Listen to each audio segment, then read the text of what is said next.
चंद्र घना वृक्ष हा वृक्ष म्हणजे झाड नदी गावश्य सज्जन हा नदी वाहणारी नदी गावश्य म्हणजे गावरान गाय आणि सज्जन हा म्हणजे संत विठोबा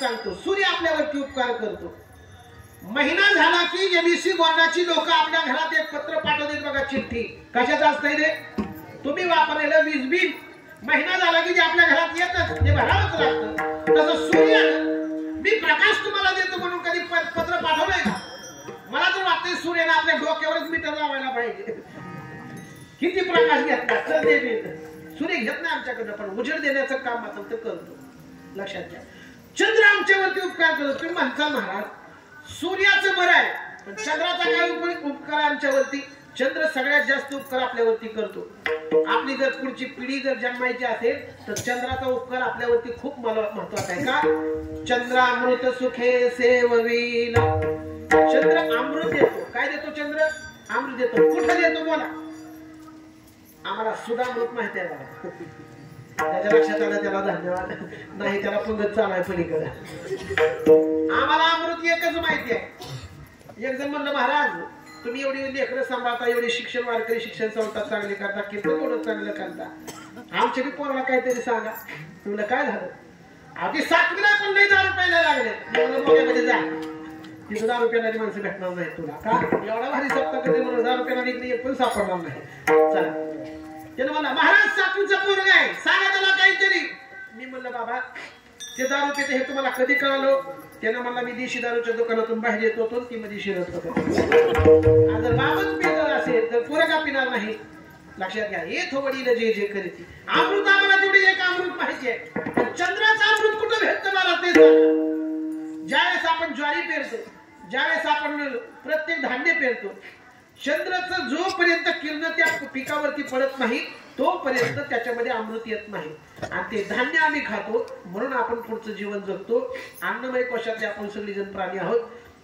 लक्षात घ्या चंद्राचं जोपर्यंत अमृत पडत नाही तोपर्यंत त्या बीजामध्ये ताकद येत नाही म्हणून चंद्र आमच्यावरती उपकार करतो काही न घेता रवीश चंद्रो घना हे आकाश आमच्यावरती उपकार करतं का अनेक तारे त्याच्यामध्ये लपून ठेवत आहेत ज्या माणसाला पांघरण्यासाठी काय नाही त्या माणसाला पांघरण्यासाठी आकाश आहे ज्या माणसाला अंतरण्यासाठी काय नाही त्या अंतरण्यासाठी जमीन आहे लक्षात घेतलं का तुम्हाला ज्या माणसाला जेवायला काय नाही काय काय माणसं 21 दिवस हवेवरती जेवण केलं त्यांनी हवा आमच्यावरती अनेक माणसं उपकार करतात त्या माणसांची यादी करत जर बसलो अनेक मला टाइम जाईल पण सगळ्यात महत्वाचं सज्जन हा म्हणजे संत बरं जाऊ द्या महाराज पण तुम्ही काय काय कीर्तन आम्ही असे ऐकलेत की एका एका कीर्तनामध्ये अर्धा तास आईचं गाणं म्हणून लोक रडते आई आमच्यावर उपकार करते वडील आमच्यावरती उपकार करतात शाळेमध्ये शिकवणारे गुरुजी पण आमच्यावरती उपकार करतात सीमेवरती लढणारा जवान तो सुद्धा आमच्यावरती उपकार करतो फक्त का तुमचे संतच उपकार करत असं नाही आई उपकार करते पण आई कशासाठी करते वडील उपकार करतात पण कशासाठी करतात म्हातारपणाची काठी होईल आधार होईल एवढा तरी त्यांचं आपल्याकडून त्यांचे अपेक्षा आहे महाराज मी अनेक माणसं पाहिले म्हातारपणामध्ये जर लेकरं सांभाळत नसतील तर शिव्या देणारे आई वडील सुद्धा मी डोळ्याने पाहिले भरपूर महाराष्ट्र महाराज लक्षात घ्या म्हातारपणाची काठी होईल म्हणून तरी एवढ्या तरी आधारानं ते आपल्याला सांभाळण्याचा प्रयत्न करतात महाराज एक ठिकाणी गोड सांगतात केले उपकार सांगू मी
सांगावे बाप न करी आई सेवा.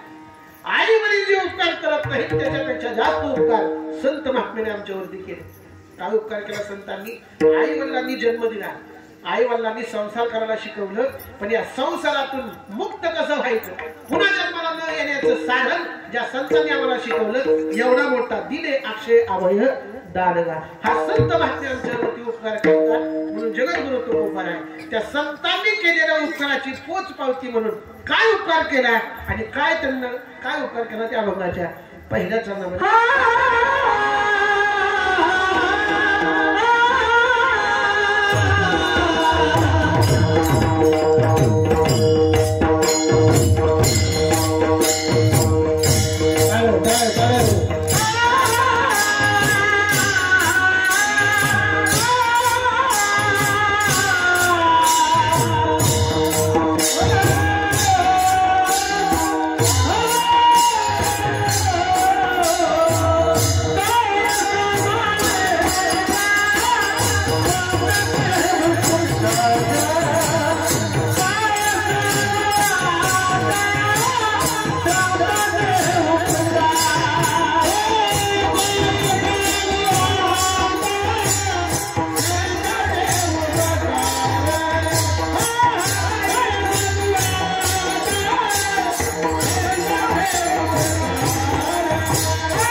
सात अशी सिस्टीम करायची गरजच नाही. याचा आवाज वाढव, त्याचा बेस वाढव, ते बरोबर जिथल्या तिथं वाढवते. मी जिथं सप्त्याला आहे ना आता मंगळवेढा नावाचं गाव, मंगळवेढ्याच्या जवळ अंकुली नावाचं गाव आहे. तिथं भैरवनाथाची यात्रा आहे. भली मोठी महाराज आहे तिथं, पण सिस्टीम चांगली नाही. महाराज किती मोठे सांगू, 1,000 पर्यंतची महाराज आहे, पण सिस्टीम अशी त्याला सांगावं लागतं त्याला वाढव रे. पण याला गरजच नाही, एक नंबर आहे. आणि दरवर्षी तुम्हाला भेटतंय. चला काय सांगत होतो मी, कीर्तन मला जगद्गुरु तुकोबाला म्हणतात संत महात्मे आमच्यावरती उपकार करतात. आई वडील जेवढे करत नाही त्यापेक्षा खूप करतात. किती करतात काय सांगू आता. संतांचे सांगण्यासारखं सांगण्याच्या पलीकडचे उपकार आमच्यावरती संत महात्मे करतात. काय सांगू आता हे आता का म्हटले होते तुकोबाराय? ज्या ते आता म्हणतात त्या अगोदर त्यांनी उपकार केलेला नसला पाहिजे, पण आता करतात म्हणजे केलेला असणार. कधी केला? जगद्गुरु तुकोबारांनी सुद्धा 25 वर्ष संसार केला. 42व्या वर्षी जगद्गुरु तुकोबारांचं निर्माण. राहिलेल्या 17 वर्षामध्ये जगद्गुरु तुकोबारांनी भगवान परमात्म्याची प्राप्ती करून घेतली.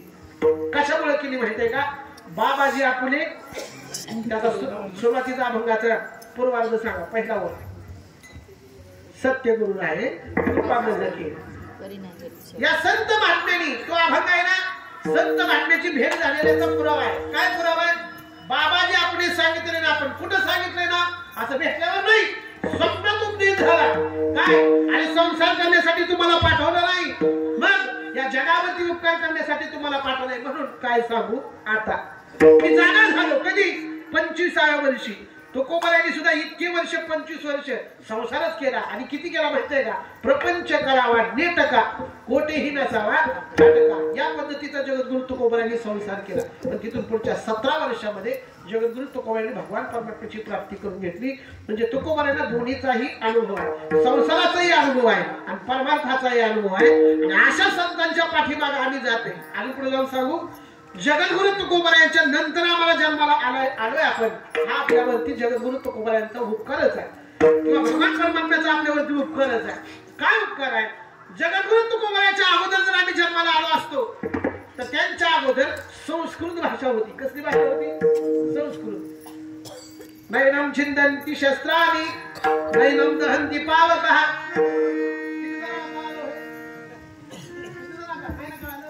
नैनम छिंदन्ति शस्त्राणि, आणि आत्मा शस्त्राने मारल्यानंतर मरत नाही.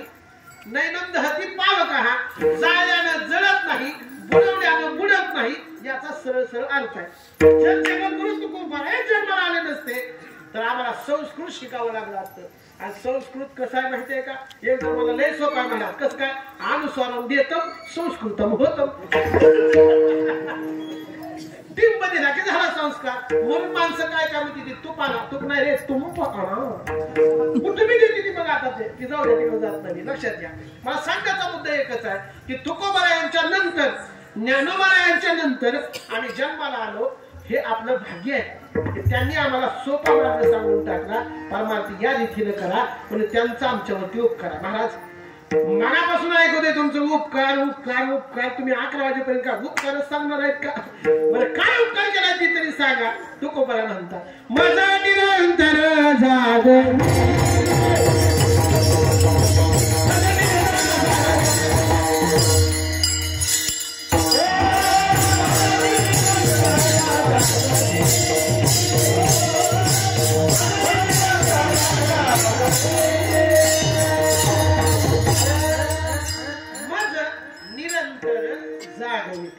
त्या संतांनी केलेला उपकार सांगितला. काय उपकार आहे? तर आम्हाला सारखं सारखं ते जाग करतात.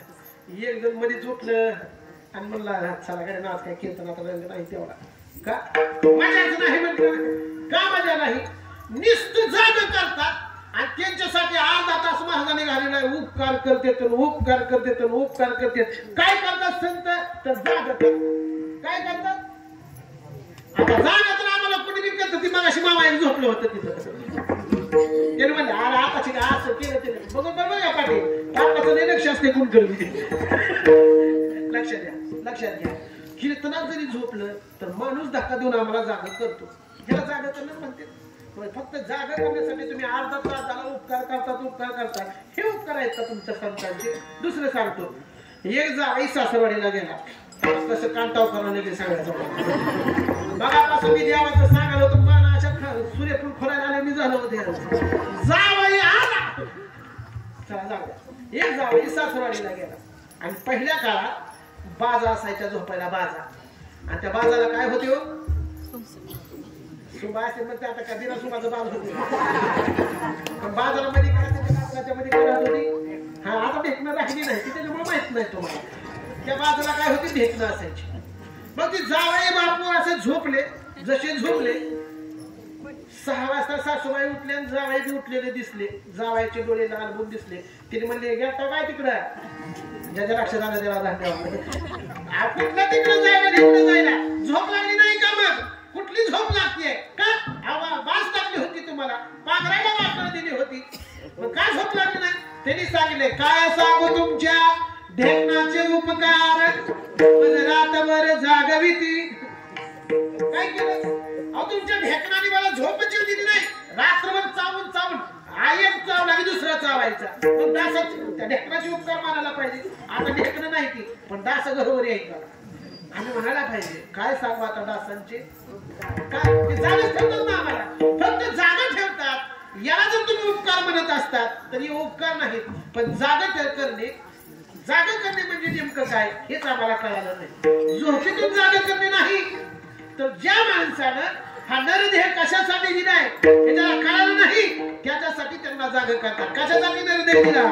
नरदेह निधान लागले हाती, उत्तम सार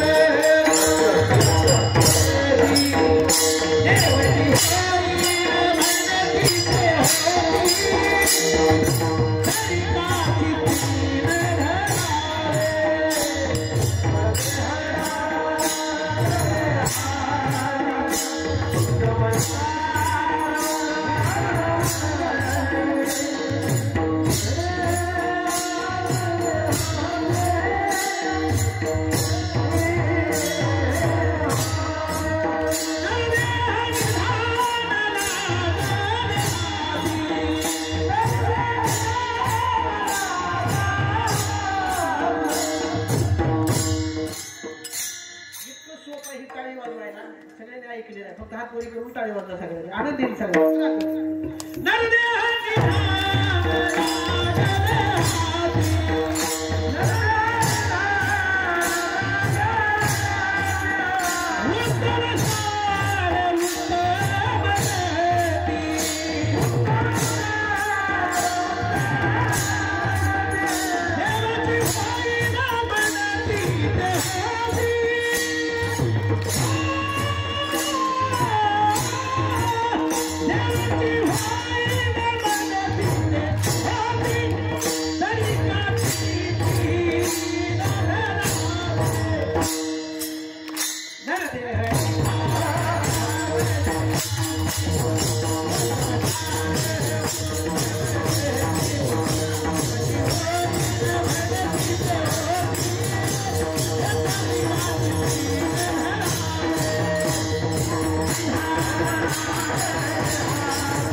कशासाठी नरदेह दिला ऐका.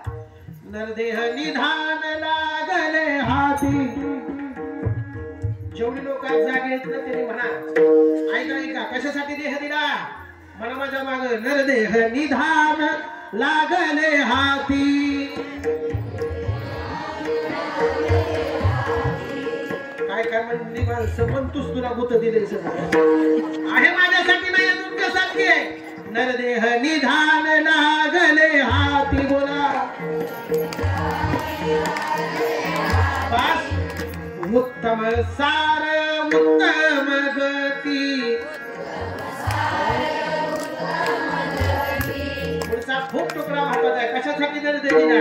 देवाची होई न म्हणती ते होती. कळालं तुम्हाला नरदेह कशासाठी दिला? जेणेकरून आम्ही देवच होऊ. कशासाठी दिला? माणूस आहे आम्ही हे ठीक आहे, पण या माणसाच्या शरीराला येऊन येण्याची शरीरा येणे सरे किंबहुना येर धारे चिरापडे. जेणेकरून आम्ही देव होऊ याच्यासाठी नरदेह दिला. तुम्ही म्हणता महाराज माणूस आहे आम्ही पण देव होऊ शकतो का? होऊ शकतो का? नाही होऊ शकतो. कधी माहिती आहे का? शुभ मंगल यावेळी सगळी देवच असते ती. कोण? नवरदेव. पण मी त्याला नवरदेव म्हणत नाही, नवरदेव आहे ती. लक्ष देते का बघा, आणि देवच आहे आम्ही सगळे. कानेगावचे मारुती महाराज देव झाले का नाही बोला? आपल्यात राहिले, आपल्यात बसून देव झाले. आमच्या श्री संत कोकणी बुवा महाराज आमच्या सोबत राहिले, देव झाले. गोरोबा काका देव झाले. पण आपल्याला होता येत नाही का? येतय ना महाराज. पण आम्हाला नरदेह कशासाठी दिला हेच कळालं नाही. मग कशासाठी दिलाय? देव दिला देह भजन,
देवाला सुद्धा आनंद व्हायला. वारं म्हणजे कीर्तन, ज्या कीर्तनामध्ये देव येतो नाचतो. कोणी हलवले का ना बोला?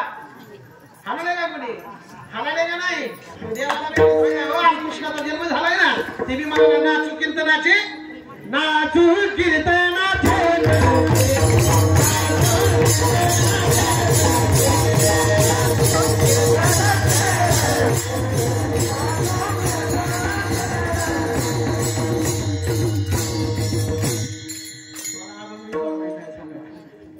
कीर्तन ऐकायला आलेली माणसं आहे तिची म्हणजे नुसतं गाण्यात गाणं पण मला आपण मी सोडू द्या थोडं ऐका. काय सांगितलं होतं अगोदरचं प्रमाण मी? देव दिला देह भजना गोपटा. कशासाठी दिला नर देह? फक्त भजन करण्यासाठी. काय गोर नरदेह दिला बघा. कबीरजी महाराज आपल्या एका दोह्यामध्ये सांगतात, आउट हात का मानव देह अल्लाने तुझे दिया, अरे खाना पिया सुख से सोया. याच्यावरती तुकोबरायांचं प्रमाण आहे. दिला इंद्रिय हात पाय का, डोळे मुखा बोलाया आणखी घ्या. जेणे तू जोडेसी जेणेकरून देवाची आम्हाला प्राप्ती होईल याच्यासाठी सुंदर असा नरदेह भगवंताने आम्हाला दिला. कविदास महाराज म्हणतात, औंट हस्त का 3.5 हाताचा. प्रत्येकाच्या हाताने आपला नरदेह 3.5 हाताचा आहे. तेवढा सुंदर नरदेह आम्हाला भगवंताने दिला. कशासाठी दिला? फक्त आणि फक्त भजनासाठी दिला. कशासाठी? भजन. कोण म्हणलं भजन? फक्त भजन करण्यासाठी. किती सुंदर नरदेह आहे बघा. प्रत्येकाच्या, अजून सांगू का, इतकं सूक्ष्म चिंतन देवानं आपल्याला दिले. नरदेह दिलाय सूक्ष्म चिंतन करून, आणि ते ओळखलं मोदीजीने. तुम्ही मला आणलं का राजकारण इकडे? राजकारण आणलं नाही, सूक्ष्मता सांगतो आपल्या शरीरातली किती आहे. नाक दिले, डोळे दिले, हे सगळं खरं आहे. परंतु हे अंगठा ना अंगठा, अंगठ्याच्या रेषा सुद्धा वेगळ्या दिल्यात प्रत्येकाच्या. प्रत्येकाचा अंगठा कसा आहे? समाजाला गेले अंगठा सेम येतोय का वेगळा? जर एकच असता तर आधार कार्डच निघालं नसतं. लक्ष देते का मला? इतकी सूक्ष्मता देवानं आमच्यासाठी दिलाय. एवढं त्या देवानं दिलंय. मग तयाचे भजन चुकू नको. त्या भगवंताने आम्हाला शरीर दिलंय ना, ते भजनासाठी दिलंय. हा सप्ताह करण्यासाठी दिलाय. एवढा मोठा आम्ही सप्ताह करतो. याही पेक्षा आणखी पुढच्या वर्षी आम्ही कसा मोठा करू याचा प्रत्येकानं प्रयत्न केला पाहिजे.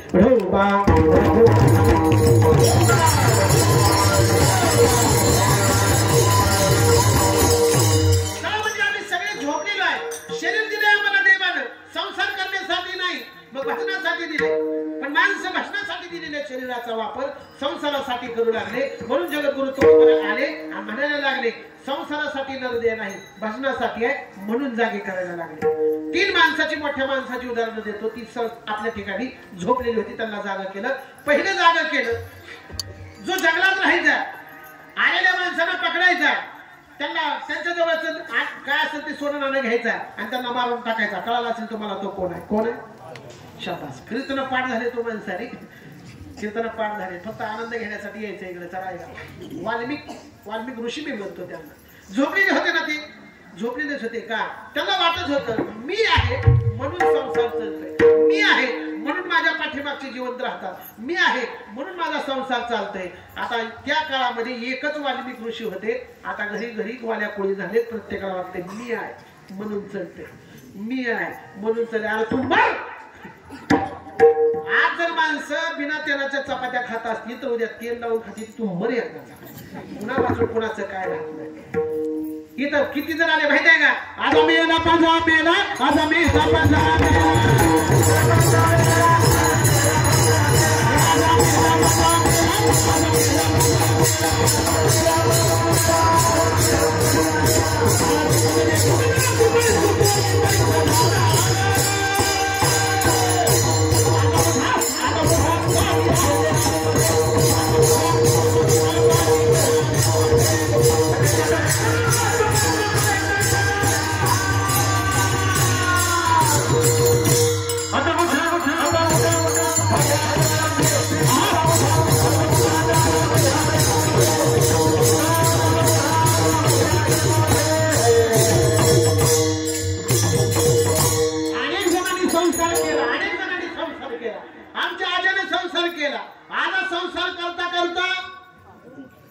तुमच्या तुम्ही आजा मेला पंजा मेला बाप मसना गेला. काय करून गेला? संसार करून गेला. मग तू बी काय करणार आहे? पुणे आपण बी मग ह्याच्यासाठी निर्णय दिलाय का? नाही ना महाराज. मग कशासाठी दिला? देवी दिला देह भजनामध्ये. म्हणून संत आम्हाला जागे करायला आले. उठा सकळ जन उठिले नारायण. म्हणजे संत आहे काय आणखी महत्वाचा मुद्दा सांगतो.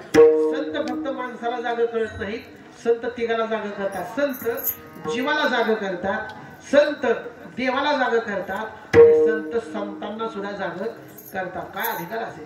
संत जीवाला जाग करतात. जीवाला जाग करतात म्हणजे आता प्रमाण काय ऐकलं आपण. आणखीन एक प्रमाण सांगतो की जोगी नावाचं प्रकरण आहे बघायला. हे जगी जोगी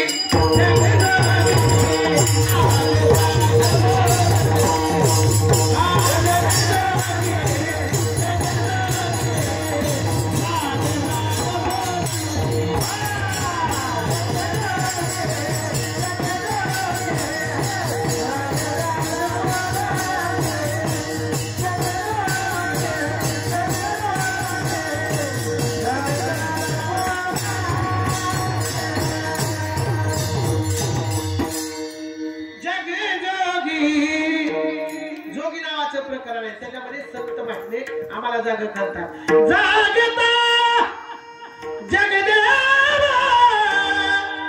राख काही भाव. हे जग जोगी जागा जागा जागा. आता उठा, आता उठा. हे झोपलेल्या मावशी उठा. पाठी भयाले मोठे पाटलाच्या लई जागा पाड्या. आणि उठा उठा, झोपू नका, भजन करा. बरं तुकोबारायांनी सगळ्यांना सांगितलं, हात जोडून सांगितलं भजन करा. सगळ्यांनी भजन करा, हात जोडून सांगितलं. लोकांनी ऐकलं नाही. जगद्गुरु तुकोबारायांनी सगळ्याकडे पाहिलं. भजन करणं गेले म्हणजे तर वाज तसे बोंब कोणी बोंबून सांगितलं तरी लोकांनी भजन केलं नाही. मग जगद्गुरु तुकोबारायांनी शेवटचा पर्याय वापरला. शिव्या देऊन सांगितलं तरी लोकांनी ऐकलं नाही. मी तुमचंच पैसे घेऊन सांगाले तरी तुम्ही ऐकणार म्हणजे माणसं ऐकणार. प्रेमानाचा दिवस तरी प्रत्येक जण ऐकलं पाहिजे. टाळी दिली बसण्यासाठी. म्हणजे संत जीवाला जागा करतात. आता ऐका संतांचा अधिकार. संत महात्मे देवाला सुद्धा जागा करतात. उठा पांडुरंग प्रभात समय पातळा. वैष्णवांचा मेळा करणा पायी दाटला. संत महात्म्याची ताकद एवढी मोठी आहे, देवाला सुद्धा जागा करतात. एखाद्या वेळेस एका महात्म्याने जर भजन पूजन चालू केलं, त्याच्याकडनं देव पाहिला गेला तर संत महात्मे त्याच्या हाताला धरतात आणि त्याला जागा करतात. होट झोडलाच काही आहे त्या मोघ्यामध्ये कसला सप्ताह चाललाय. टायमाच्या टायमाला पाऊस पाडत चाल. त्यांच्या सोयाबीन निघाले की त्यांच्या सोयाबीनला राहू देत जा का.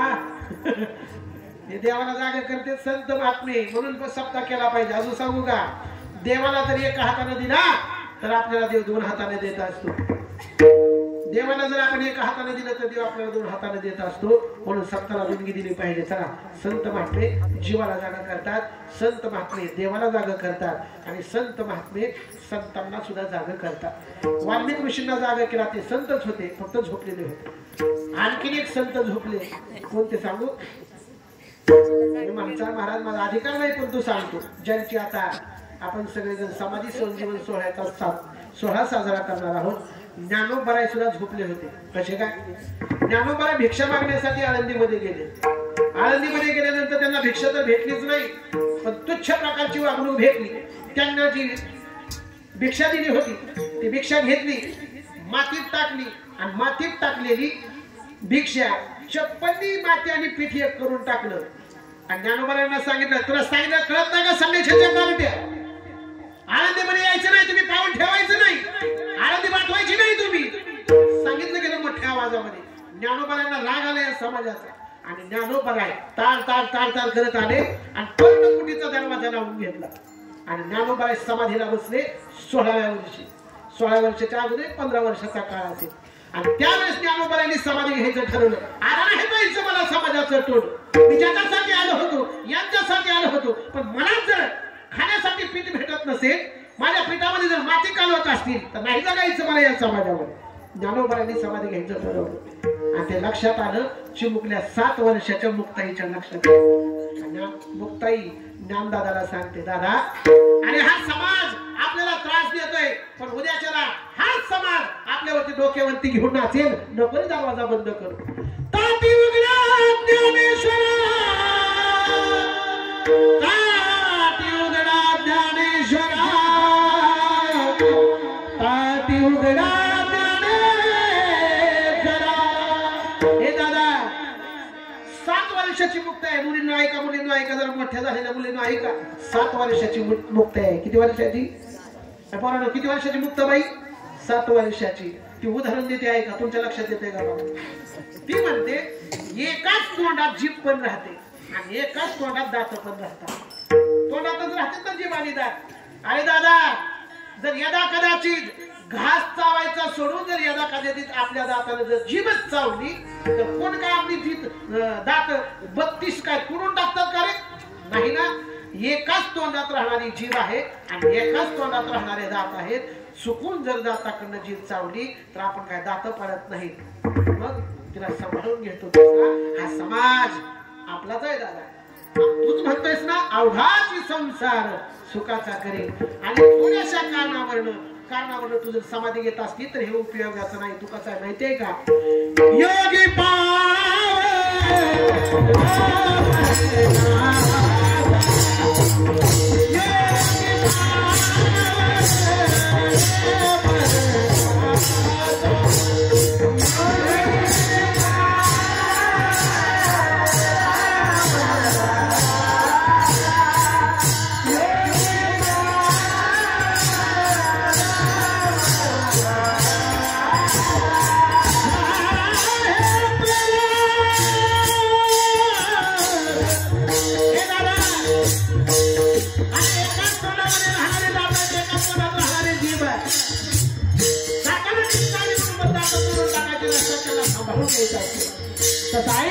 तू कसा माहितीये का?